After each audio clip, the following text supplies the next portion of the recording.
मैं इस मौके पर सबसे पहले स्वामी ओम जी का मैं बहुत बहुत धन्यवाद और आभार प्रकट करना चाहता हूं कि जिन्होंने अपनी संस्था से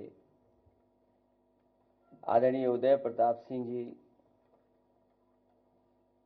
उनको सम्मान देने का काम किया है। हम सभी समाजवादी लोग उनके बहुत बहुत आभारी हैं। एक बार फिर उनका बहुत बहुत धन्यवाद देना चाहता हूं। आदरणीय उदय प्रताप सिंह जी को और उनके परिचय को, उनके बारे में जानकारी हम सबको है। यहाँ जितने हमारे पत्रकार साथी हैं, समाजवादी साथी हैं, उन्होंने जहाँ पार्टी के कई कार्यक्रमों में सुनने का भी मौका मिला होगा और बहुत सारे महत्वपूर्ण जो कवि सम्मेलन हुए हैं उनमें भी सुनने का मौका मिला होगा। इधर जो समय बदला है और जो यूट्यूब, सोशल मीडिया आया है, उसके माध्यम से भी बहुत सारे साथियों को आदरणीय उदय प्रताप सिंह जी की बहुत पुरानी कविता, बहुत पुराने कवि सम्मेलन भी सुनने को मिले होंगे।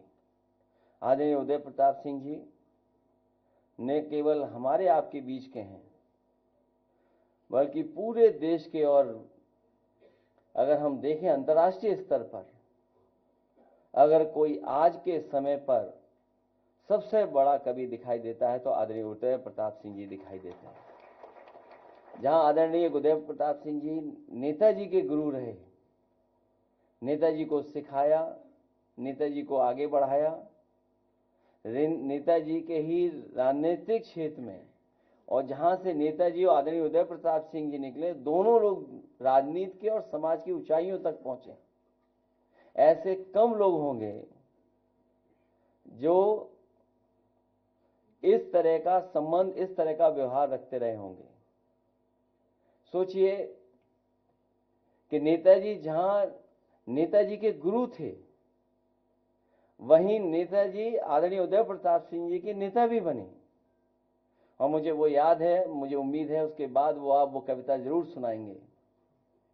एक कविता आपने मंच से सुनाई थी नेताजी के बारे में और अपने संबंधों को लेकर के, एक पेड़ को लेकर के। आज उसी की छाया की कुछ वो आप बाद में सुना दीजिएगा। आदरणीय उदय प्रताप सिंह जी न केवल कवि हो, देखिए अभी जब हम लोग बातचीत कर ही रहे थे, उनकी प्रतिभा है कि किस चीज को कितनी खूबसूरती से कही जाए। कवि का हुनर, कवि का टैलेंट यही है, कोई साधारण बात को भी कितना एक्स्ट्रा ऑर्डिनरी बना दें और अपनी कविता से न जाने कितने लोगों को मोटिवेट करते हैं। जहां हम समाजवादी लोग समय समय पे उनकी कविता से इंस्पायर होते हैं। जो कविता उन्होंने